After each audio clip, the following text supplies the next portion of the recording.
You are now listening to WSN Wolf Sports Network, live from the University of West Georgia in Carrollton, now an Odyssey station. We're back, baby. It's season 6 of Sports Out of Pocket, where the takes are cold and there is zero chill. That's right. We're back with controversy. We're calling out the fakes, the frauds, and the failures. Cash or Trash is back too. Your takes, your trades, we judge it all. And we're bringing you stats, smack talk, and sleepers in our segment, Fantasy Football. And then we take you down to the 2-minute warning, where we try to plead our case on horrible sports takes. And we're melting the ice with the return of Fire Me Up. And you already know we bring you the coldest interviews in sports radio. This is the Philly Sports Guy. This is former MLB All-Star Justin Masterson. Hey, yo, what up? My name is Josh Martinez from Z100 New York. What up, guys? It's Tyrell Adams, former UWG linebacker. One vet, 3 rookies. Sports Out of Pocket Season 6. Zero chill. What is going on, everybody? Welcome to episode 3 of season 6 of Sports Out of Pocket. I'm your host, as always, Jackson Voles, and around me, I have the greatest crew I could do this show with, Mr. JT Groves, Grady Hamilton, and Michael Miller. How is y'all's day going? Dude, I'm doing great. I'm so excited to get this thing rolling. Dude, I'm just crazy week 1 in the NFL. I'm just hyped that the Bills won. So I mean, the Eagles soared, the Falcons fell, and the Bills bull rushed the Ravens in the final seconds. I'm super excited to get into the show. We got a lot to talk about football, so let's get into our show. I'm just here so I won't get fined. We in here talking about practice. It's time for the latest sports controversies. Now, a lot happened in NFL week 1 within this opening week, and I want to start with Jalen Carter, former Georgia Bulldog, now Philadelphia Eagle, getting fined $57,000 for spitting on Dak Prescott. Now, there was a lot of controversy around this with, did Dak spit first? Because, you know, there was a lot of replay videos of this incident. JT, Grady, Michael, what are your thoughts on this incident? I just want to say, Dak Prescott, he's always like, if you watch any of his highlights, any of his game tape, he spits a lot. He spits all the time, like 24/7. He said something, he spits like 57 times a game. And it's like before every play. And so he spit in Jalen Carter's direction, but he didn't spit on him. He didn't spit at him. He did it, and then he looked up at him, and he did like a little smirk. Jalen Carter just let it get the best of him for some reason, and he decided to do it back. And in the end, the second person that does it normally gets the blame for it. So Why are we grown men spitting on other people? Like, genuinely, again, it's the big like, 2025, and we're grown men that are spitting on people on the football field. Like, come on, guys. You know, as much as I love Jalen Carter, you know, as a Georgia fan, you know, I want to defend him anytime I can. I can't really defend him here. I know that Dak did it first, but also, like to JT's point, Dak spit on the ground, like at his feet. I think it's a little different when you spit on a guy's chest. And then on top of that, at Georgia, Jalen had some character concerns as well while he was there. It's kind of continuing in the NFL, and it's just something it's just inexcusable, and I really don't blame the NFL for having a big fine for him for that one. what can you expect? He came from Georgia. Well, pretty much right now. Well, along with the fine, he also served a 1-game suspension, which they linked to the very first game of the season. They're not suspending him for week 2. And Chase was saying in the chat, by the way, shout out former Sports Out of Pocket member Chase Jefferson. He says Carter needs a suspension. It doesn't matter what Dak did. He retaliated and needs to have better self-control than that.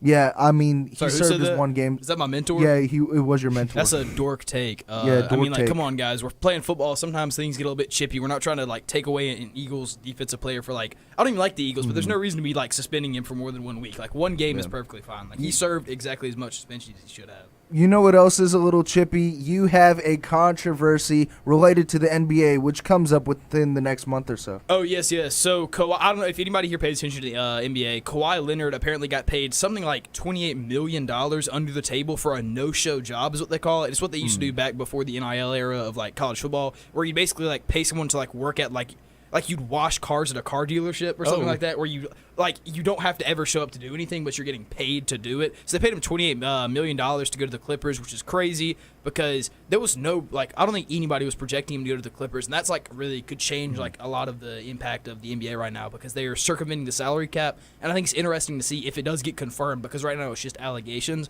but if it does get confirmed, what the punishment the Clippers are going to get for it. I mean, with Kawhi Leonard, he hasn't played a full season since 2019, since pre-COVID. And, I mean, he's been with the Clippers a couple years. Has there been I don't think there's been a singular season where he's played out the entire full season for the Clippers. Honestly, I thought, due to his contract running out recently, I really thought that Kawhi Leonard was going to return to maybe like a one-year deal with the San Antonio Spurs, kind of like what Chris Paul did. Chris Paul had did with the Clippers since he's back there. The Clippers have become a retirement home, to be honest. This would be a great Clippers team if it was the Commanders. It was of the NBA. If it was 2017. You have Chris Paul, you got James Harden, you have Kawhi Leonard, Bradley Beal. You got to throw up a shot and pray it goes in. And right now that's what the Clippers do. And they said 50-year-old James Harden. Bang. Yeah, bang. He's averaging 40. Speaking of just throwing up shots, another controversy, not really controversial, but the NBA did make a rule where now last-second heaves in the half or of the game, JT, why are you laughing? I'm not laughing. Don't count towards your actual shooting percentage, which I think is a good change. Some people are saying that they don't like the change, which I think is kind of weird because it's not really like it matters that much. I just think it's a good thing that players shouldn't be punished for throwing up some good shots. You know what I mean? Yeah, I mean, obviously they're going to throw some chuck shots. I mean, Jay Crowder, shout out Jay Crowder, by the way, Boston and Atlanta Hawks legend, is very well known for doing that. I believe he's still in the NBA. I believe he's on his final year with the NBA. But yeah, I mean, I personally see no issue with that. I personally see no issue with that, especially when, it comes into crucial points in the game, especially towards the end of the quarter, end of the half. You're trying to win that game, and especially when it comes to team stats. And you said it only affects the team, correct? Yeah, team so it'll go towards like a team shooting percentage, not the player's individuals. If they miss it, and it'll add a missed shot to the team shooting, but not the player individually. Yeah. I actually want to retract back to the whole spitting allegation with Jalen Carter because there was another incident over this past week with the Florida and USF game, and there was a Florida player who did spit on a USF player, and that kind of cost them the game.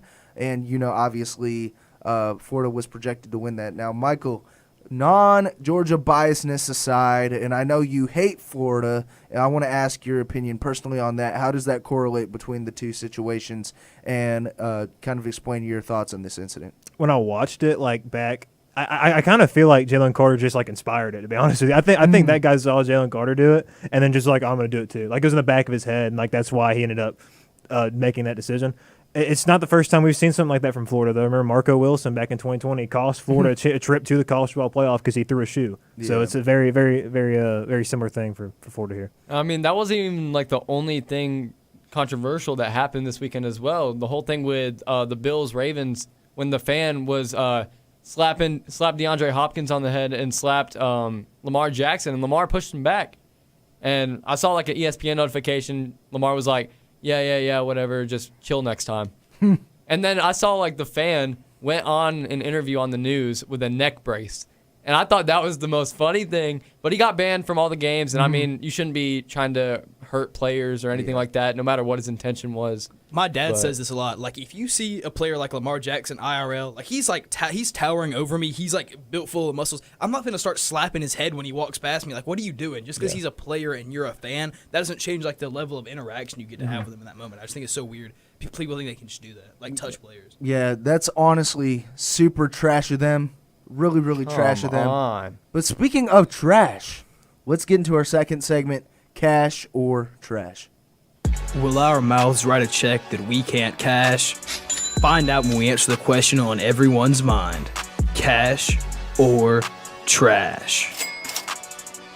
Now, if you guys are new to the show or have not seen the show before, Cash or Trash is where we give our hot takes, and everybody around the table either cashes them, full in, or trashes them, doesn't agree with them at all. And I'm actually going to start with JT Groves on this one. Hey, that's my name. Yeah. All right, so my cash or trash for this week as a Bills fan, I'm gonna be a little bit biased here, but I want to talk about the wide receiver 2 in fantasy football this week in PPR leagues. Keon Neon Coleman. He will be a top 15 wide receiver this year in fantasy. Easily. You want to? Anybody want to start with this? I can go ahead. I'll start with it. Okay. I don't want to overreact to one game. I'm not overreacting. You know, I don't want to do that. No. I'll cash it though. I'll cash it. He was a dog at Florida State. I thought he was gonna be really good last year.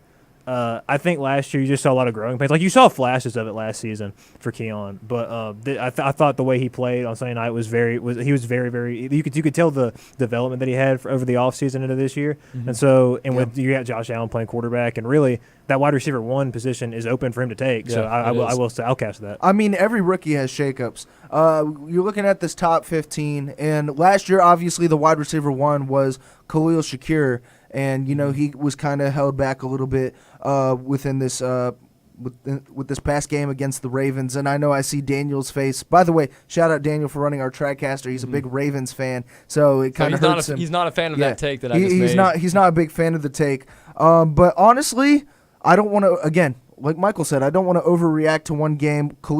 Josh Allen can turn any receiver. By the way, a lot of people did not have high hopes heading into last season with the receiving core, obviously with the departure of Stephon Diggs. But then he turned Khalil Shakir into a bona fide wide receiver 1. I feel like that could switch up with Keon Coleman this season, and Khalil Shakir was a top 15 wide receiver last season. So, JT, I'm going to cash in on this one. Love it. I do want to overreact to the first week of football because you guys are not overreacting, and I'm going to start overreacting. Keon Coleman might be a first ballot Hall of Famer after that week 1 performance. I think that he is looking to be easily top 15 wide receivers in fantasy, so I'm going to go ahead and cash that. Let's go.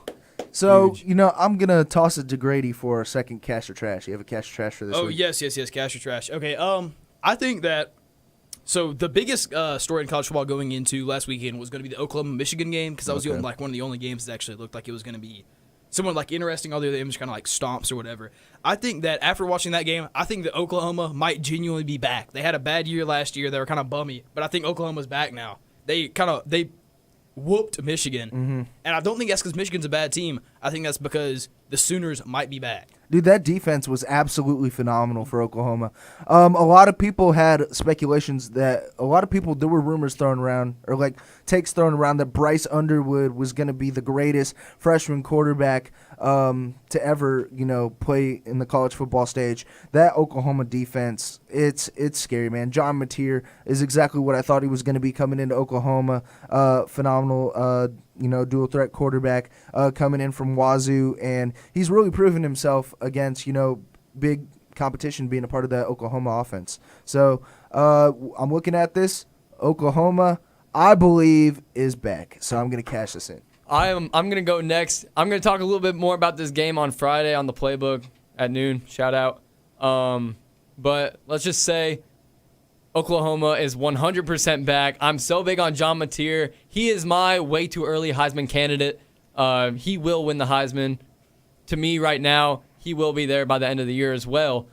That defense, like you guys were saying, is just so unstoppable. Like, they are so locked down in the secondary. Their run defense is amazing. They hit hard. Like, every time I watch like a highlight, hard hits, very like even harder hits on the next play. It's like this team plays hard. They play tough. I love what they have going over there in Oklahoma, and I think they will be a playoff team this year as well. Yeah, Grady, I'm cashing that all day. I have been so high on Oklahoma I was so high on them all off season, and I do like my own top. I haven't said this on here, but I do my own top 10 after each week and like update it. I've had Oklahoma in the top 10 since before. I had them in my preseason top 10 because of how high I was on them. And last year too, I said this so much. Their defense was this good last year. They were a really good defensive football team a year ago. And really, the only thing that held them back was just they just didn't have a quarterback. Their quarterback situation was dreadful last year. They flip-flopped from Jackson Arnold. Bro. And I keep Michael Hawkins, I think was his name last year, the other guy they were flipping out with. And then also their top 5 wide receivers last year were all hurt. Which, like, I don't even know, like, where you can go to find another team in history that's ever had that problem before. They had J.J. Hester. Yeah, they were never all healthy at the same time. Yeah, I know. And they were hurt at the beginning of the season. Their bigger games against Texas and when they went to go play Auburn as well. So, and now they're healthy at receiver. John Mateer's elite. I'm cashing that all day. Wait, time out. This is not professional of me because we've already moved past the controversy stage or the controversy segment. But did you guys see that one AP voter that moved Florida up 2 rankings after they lost? After they lost to USF. Yeah. And USF Michael is still not in their top 25. Yeah, it's still not in their top 25. And they asked her about it, and she was like, I don't know. There's just some things I don't really want to get into it, but I mean, I just, that's just where I had them. I wish that I could be an AP voter and I could just kind of like close my eyes and just write like teams' names down, and then that's my top 25 after that. You could still be respected. That's just so insane to me that that's like something that happened. I forgot to bring it up. I actually want to stick on the football route with my cash or trash. Now, we talked about this for the past 2 episodes with the Colts situation, and you had your take with the whole thing about the Colts making the playoffs. And Michael, that seemed like a terrible take and a stretch at the time. My cash or trash: Daniel Jones will lead Indianapolis and the Colts to a wild card berth. Is it fraudulent, or are they pretenders or contenders, JT? They are very much pretenders. This Dolphins team is not good this year. They can't stay healthy. Their coaching staff, Mike McDaniel, needs to get fired. Like, this is an awful team. Tua's not going to be the starter by the end of the year, most likely. He's probably not going to stay healthy most of the season. It might be a Quinn Ewers season. I don't know. But this is not a good Dolphins team. They haven't had a good defense in a long time. And it's Daniel Jones at the end of the day. I think he did need that change of environment. With the Colts, I like what they did. I like what they're doing there. But I just don't see a playoff berth happening. I think there's better teams in that division. So I'm trashing this take.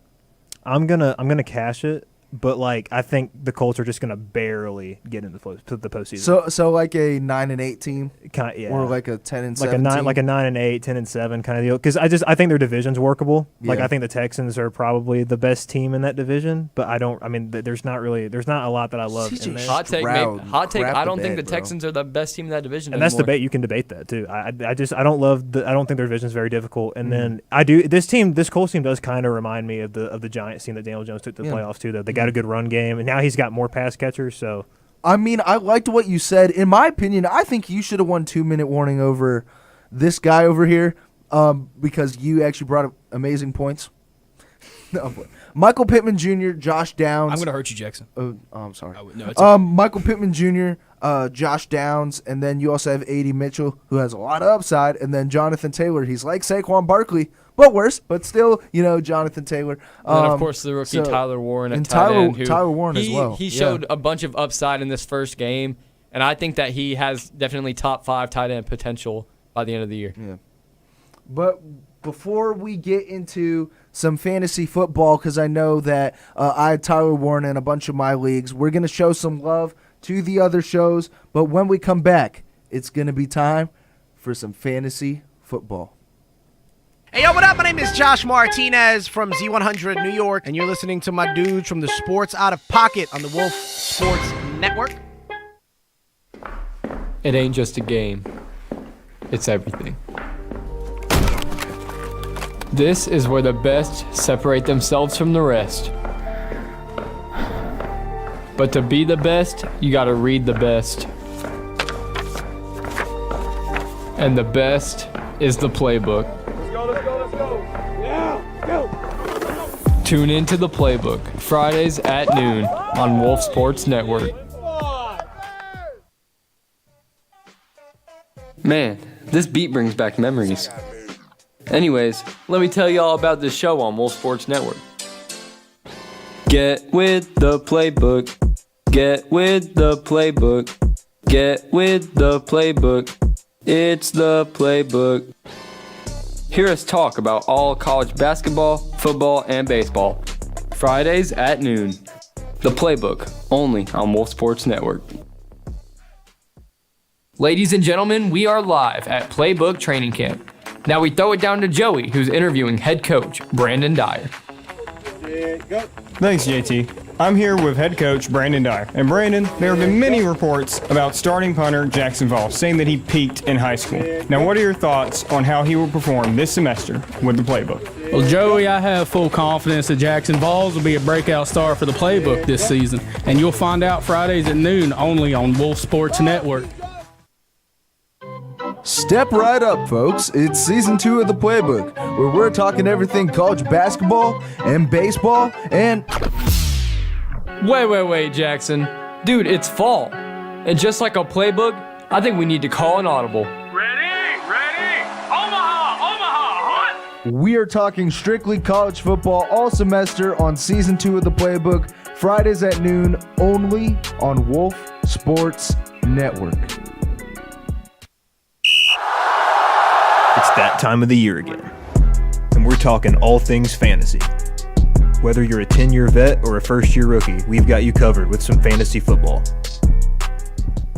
That's right, we have you covered with some fantasy football. Now, normally I'm super high and super happy on my fantasy football teams. Everyone point and laugh at How Jackson. about that He lost. record? How about that I record, lost, Jackson? and he wanted me to shout him out. To Brandon Dyer. It was really coming close. All Justin Jefferson, DeAndre Swift, and Aaron Jones had to do was combine for less than 18 points. Which That wasn't happening. I saw it happening in that whole entire first half, and then that second half flipped a switch. Yeah, I don't know, man. I don't know what happened with my fantasy football team. Jared Goff, crap the bed. CJ Stroud.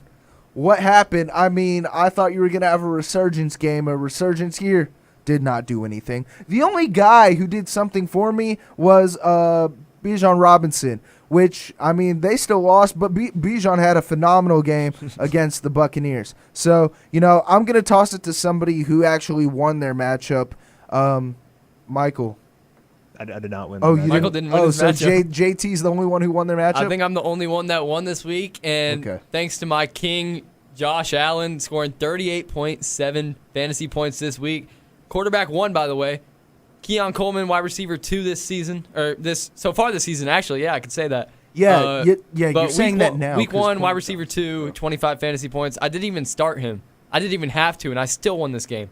And I kind of want to go back on this this trade that I made before week 1 where Jackson said, oh, yeah, you lost this trade, where I got Josh Allen, Keon Coleman, and Jacoby Myers. Josh Allen, quarterback 1. Keon Coleman, wide receiver 2. Jacoby Myers, wide receiver 15, all in week 1.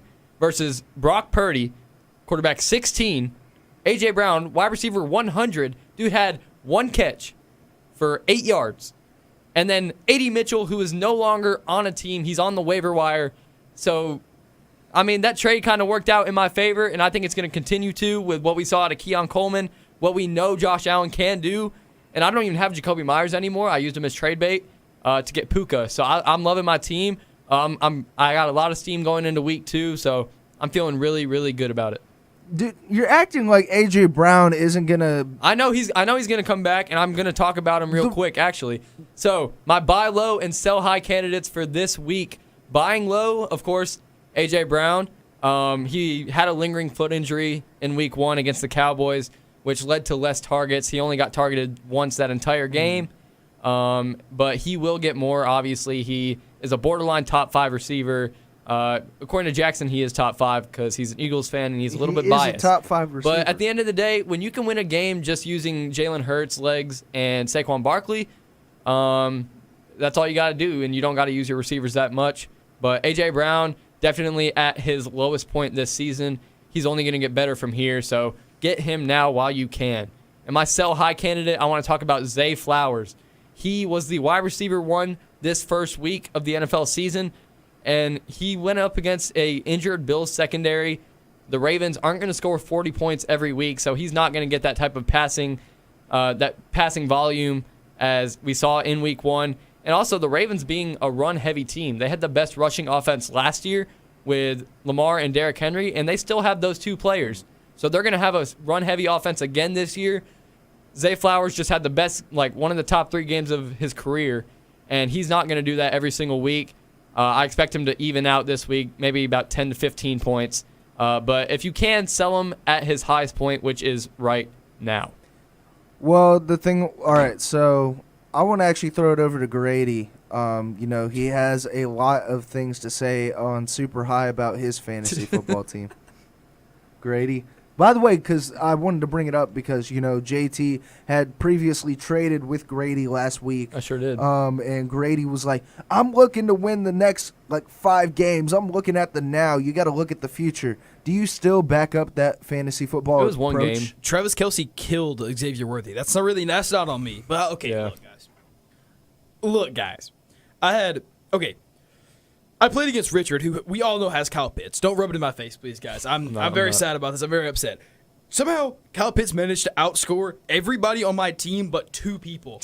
How does that even happen? It's Kyle. I know.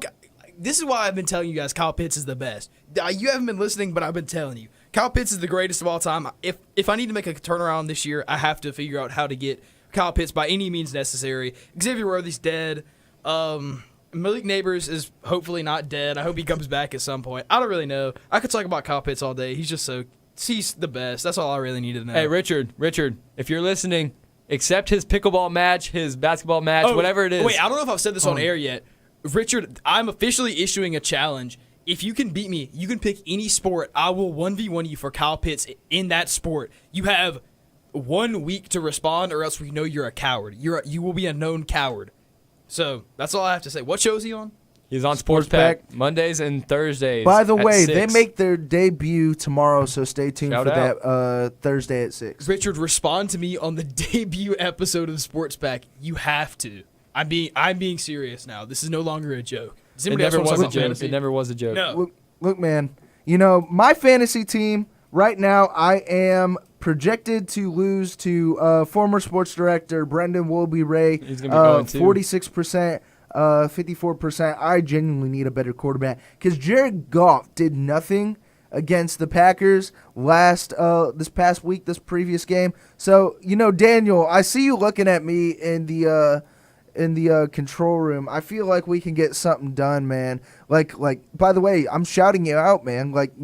We can make a blockbuster trade right now. He's saying here nah. on He Sports is Out of giving Pocket. thumbs down and saying nah in the Jackson, he control does not room. want Brian Robinson. He does not want Brian Robinson Jr.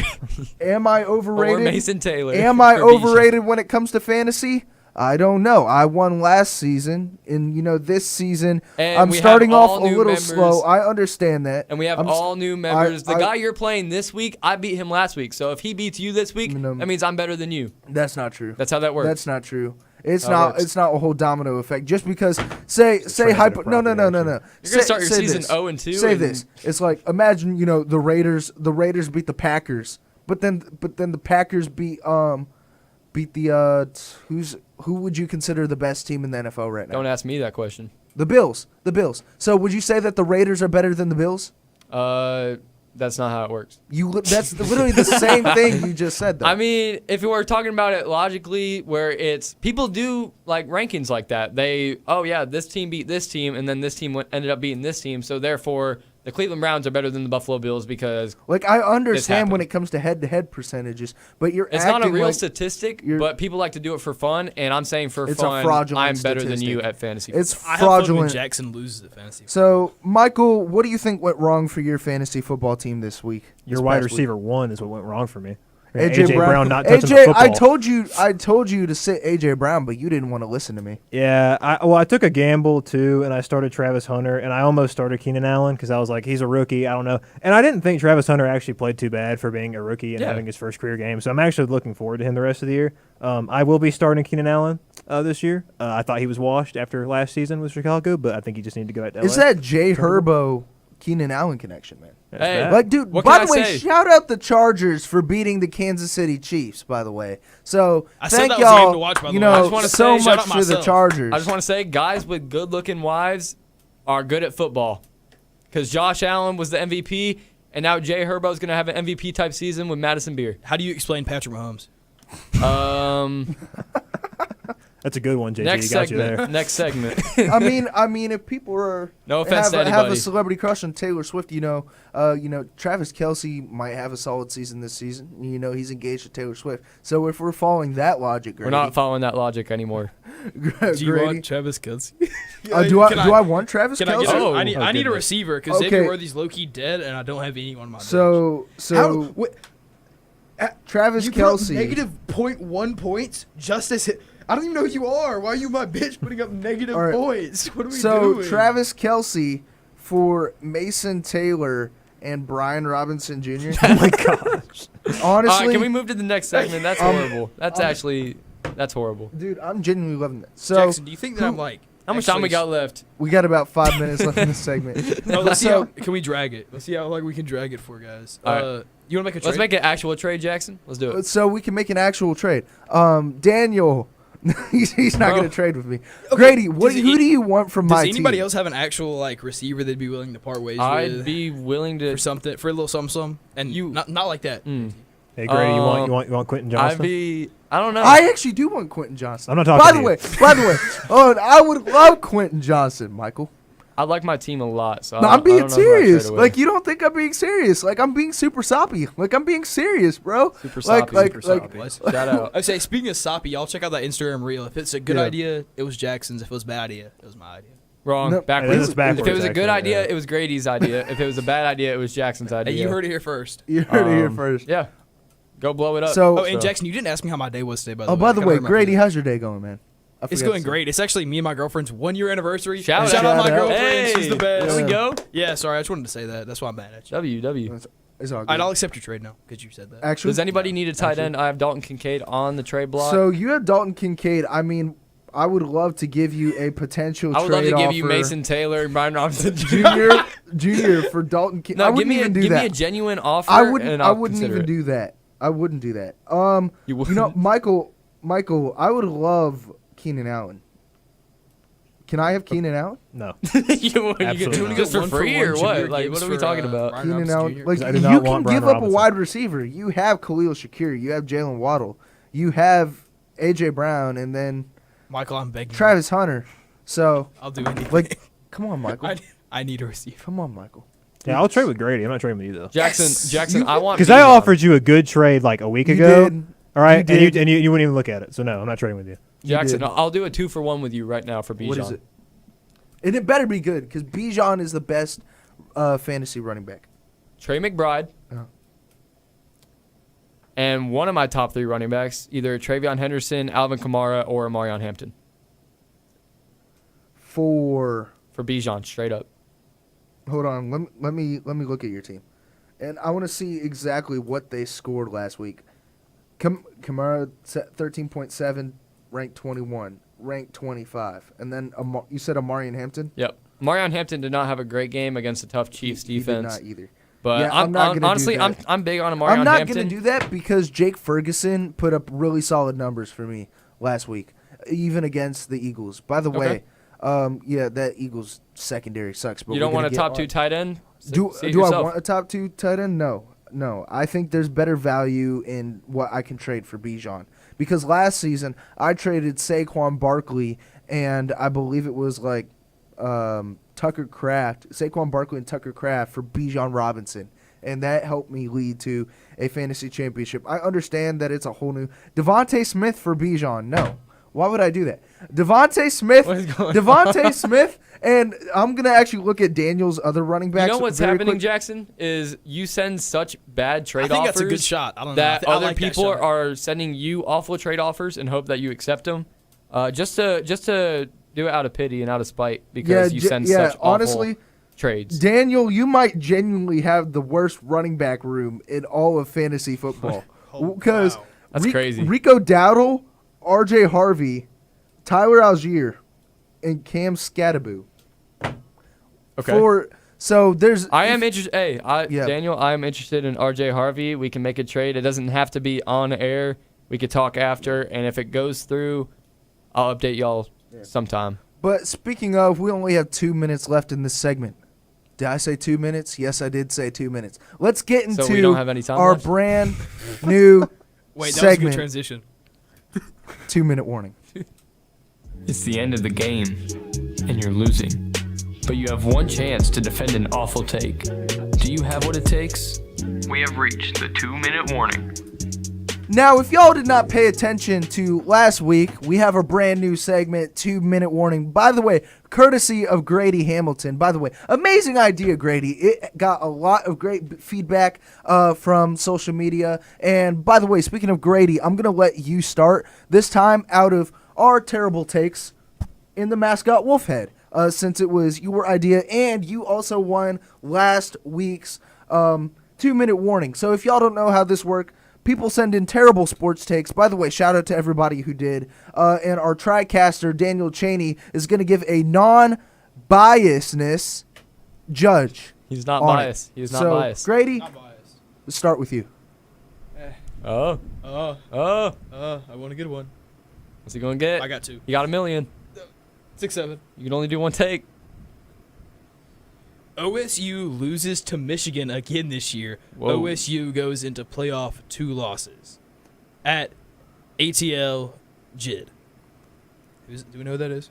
I don't know, but shout out to Yeah, him. shout out. Thank you for that sports take. Or thank you for the hot take. So in 3, 2, 1.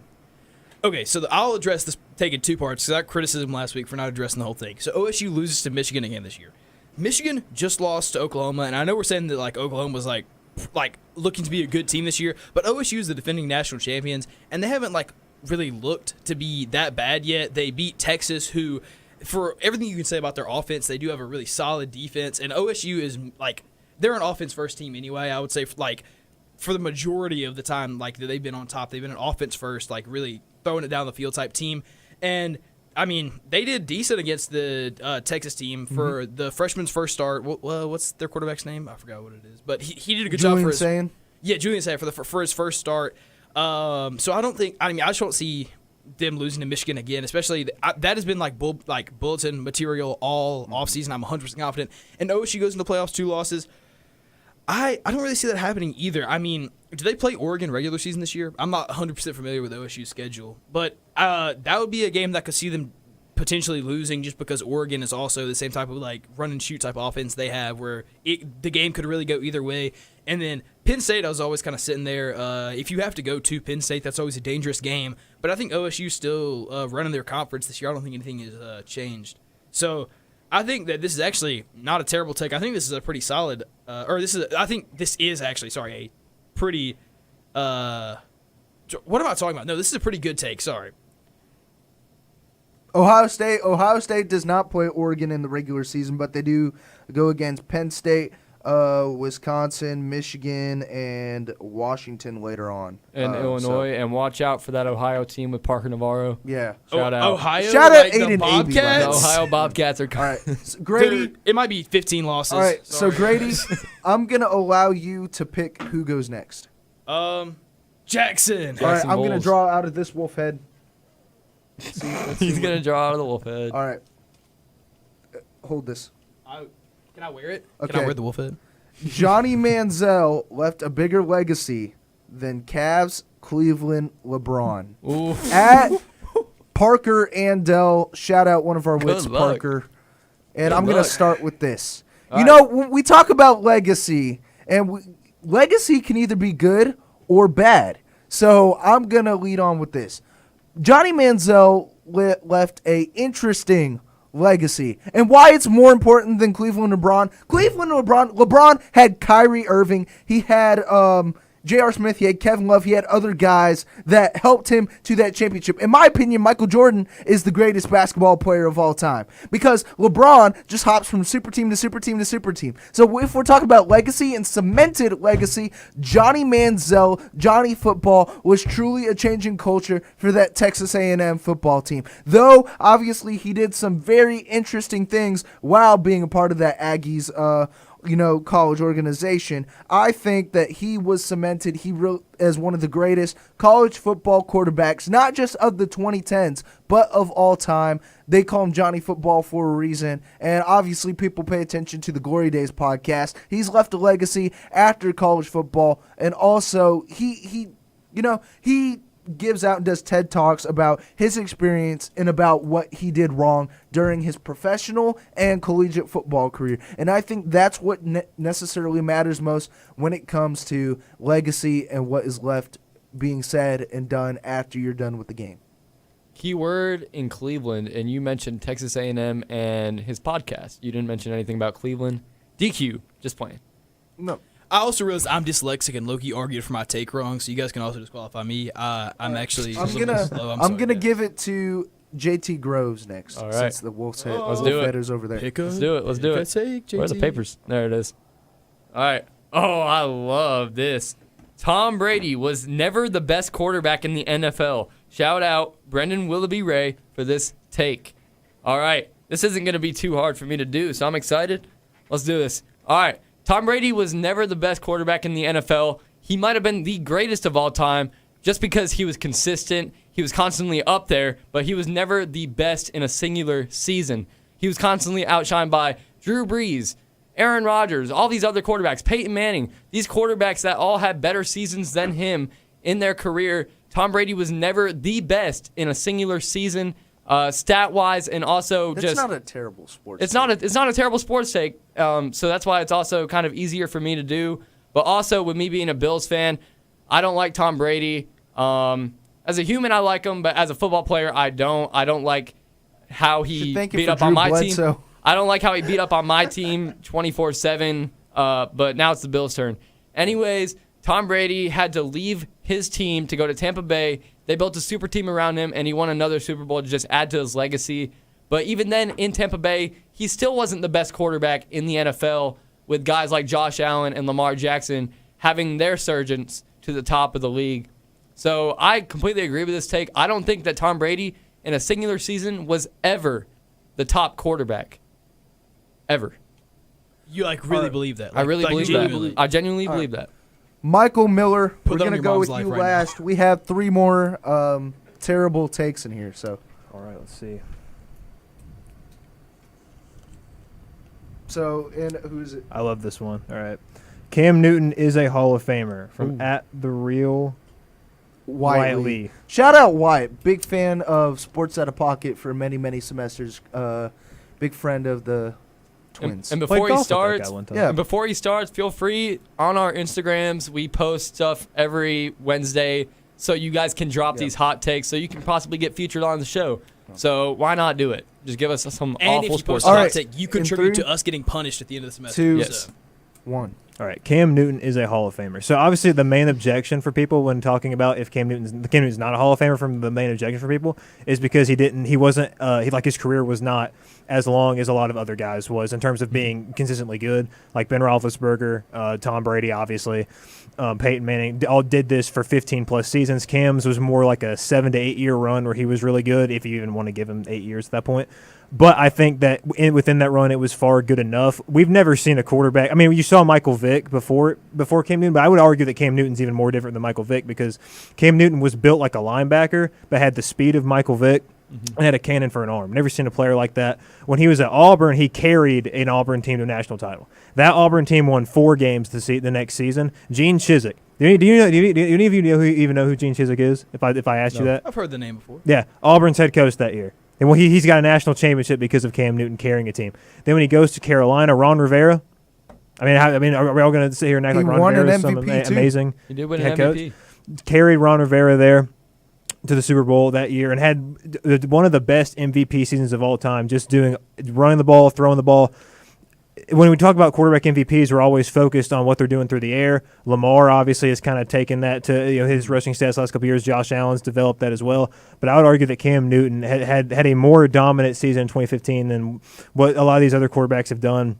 I think he's just a very unique player, and I think that little 5-year period where he was just unstoppable is enough to put him in the Hall of Fame because of how unique of a player he is. I completely agree. Honestly, I believe I have no chance at winning this, so I want to help his case a little bit. Nah, Cam Newton's just a bum AR-15. Joe Namath, by the way, had a losing. I'm pretty sure had a losing career record or around a 500 record, and he's in the Hall of Fame. So, shout out to that. All So, right, we're gonna throw it. At least a completely different subject All right. of our wins. So we're gonna throw it to Daniel Chaney. Daniel, who had the best case for the worst take? Drum roll, and in 3, roll. Michael. Hey, good so work. we have Michael a win on the board, Grady a win on the board, me and JT nothing. Honestly, that gets me fired up. But before we get into that, we're going to show some more love to the other shows. So stay tuned. And when we come back, it's time to get fired up about NFL Week 1. This is the Philly Sports Guy, and you're listening to Sports Out of Pocket on Wolf Sports Network. It's time for Season 2 of The Playbook, and we're talking all things college football, putting together a better sophomore season than Tim Tebow in 2007. To the listeners and everybody at Wolf Nation, I promise you one thing. You will never see an on-air personality work as hard as I will for Season 2 of The Playbook, and we will make this show better than any college football radio show will ever be for Season 2 of The Playbook. Listen as we fulfill this promise, live, every Friday at noon. Listen up, because I got to tell you, Sports Pack is back and better than ever right here on Wolf Sports Network. Sports Pack is UWG's one-stop shop for all things sports. From hot takes to heated debates and even your best bets for the week, Sports Pack has you covered. So don't miss out on the fun. Catch us right here on Wolf Sports Network every Monday and Thursday at 6 p.m. See you there.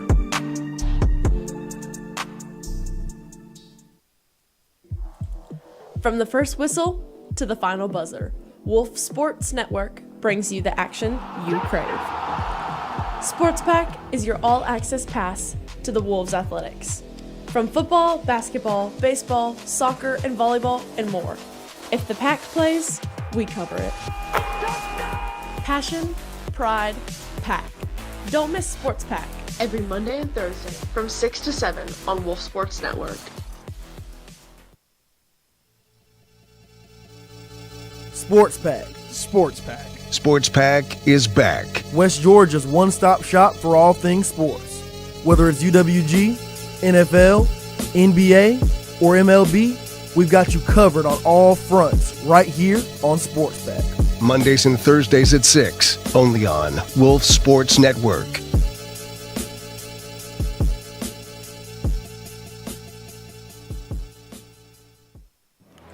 It's time to get heated with Fire Me Up. I know very well that there's a lot to get fired up about after NFL Week 1. Me personally, the Eagles got the W versus Dallas in Week 1. Barely. By the way, Adoree Jackson, sit down. I don't want another James Bradbury in that secondary. This shows even more reason why we shouldn't have gotten rid of C.J. Gardner-Johnson. We shouldn't have. But if it weren't for CeeDee Lamb dropping ball after ball after ball after ball, I mean, we probably would have lost. 100%. So, and also it did not help that we brought it up earlier in the episode that Jalen Carter was suspended for the one game. Luckily, it's not continued into this game versus the Chiefs, but I don't really know how it's going to go due to the fact that, A.J. Brown is still a little questionable and Dallas Goedert might not even play. And Dallas Goedert was one of the biggest targets for Jalen Hurts in Week 1.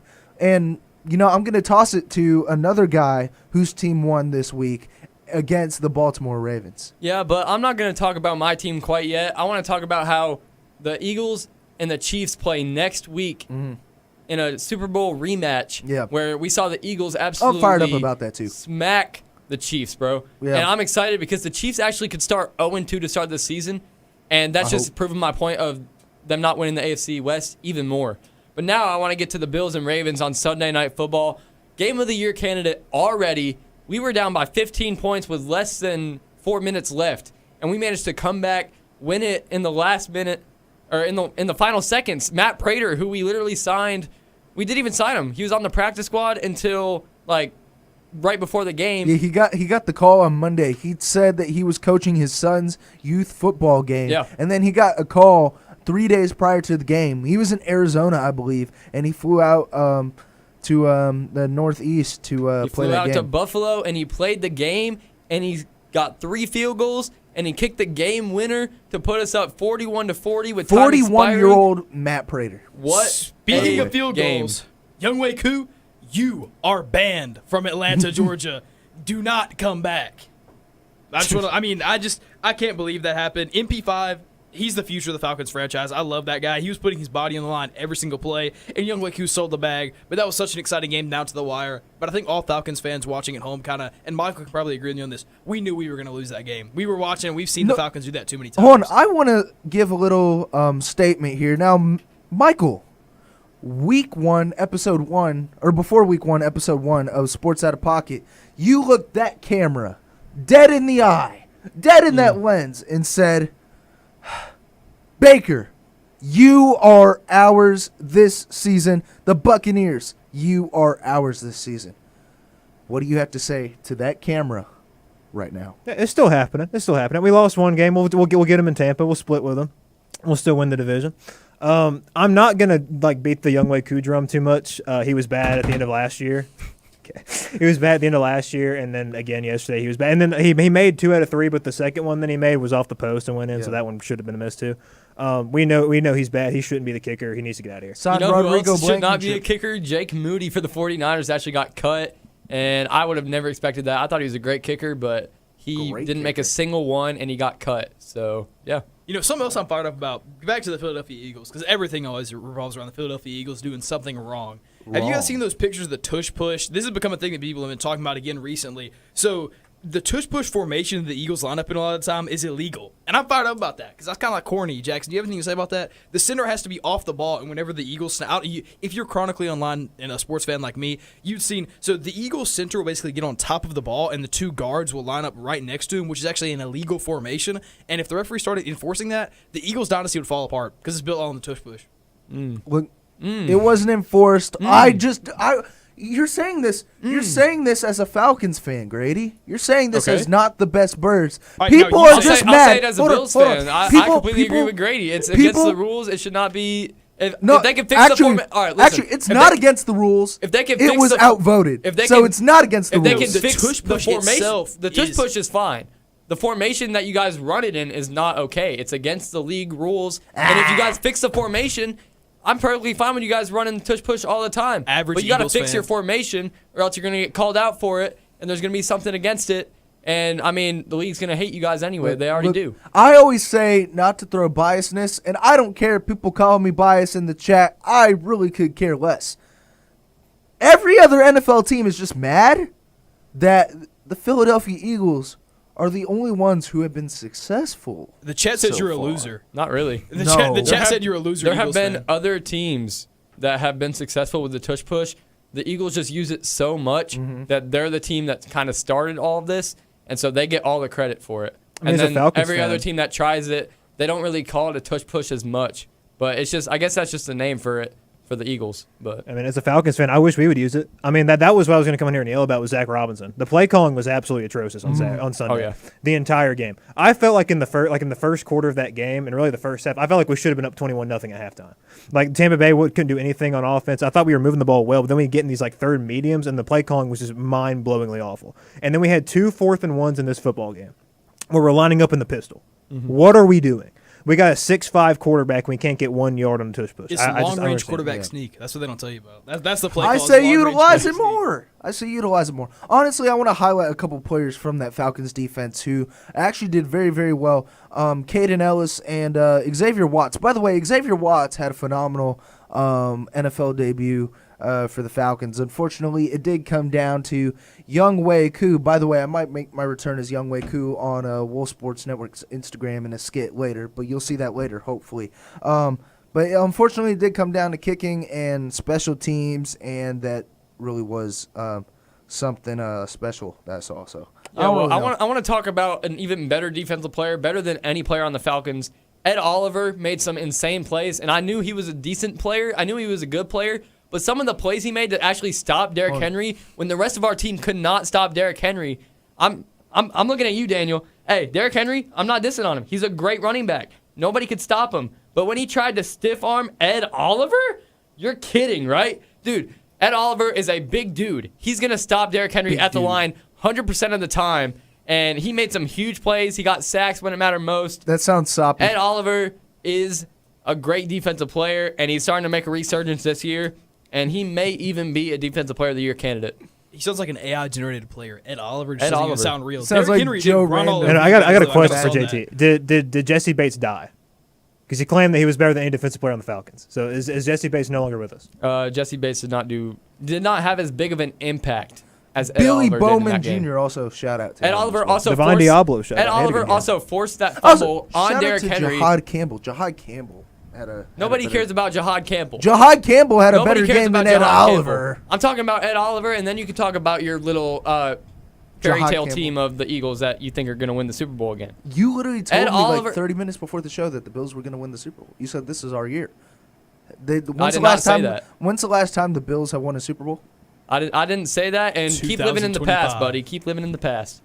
2025. I love that answer. You sounded like a But Cowboys fan right now. It's our year. I think every team says that about their team, saying it's their year. Cowboys just say it more, and they're annoying. But anyways, almost as annoying as the Eagles fan standing across from me. But That's Ed crazy. Oliver will be a Defensive Player of the Year candidate. He also got the strip fumble on Derrick Henry, who was demolishing us all game. Forced the fumble. We got the ball back, and that led to our comeback to win that game. If he doesn't make that play, we lose by like double digits. And he made that play when it mattered most. The Bills ended up finally fixing their play calling, managed to stop the Ravens offense finally after them putting up 40 points on our head. But Josh Allen's just better. He did more. Keon Coleman had an outshining game. He's the wide receiver 1 now. In my opinion, I think he's a better wide receiver now than Khalil Shakir, and I think he will have that resurgence.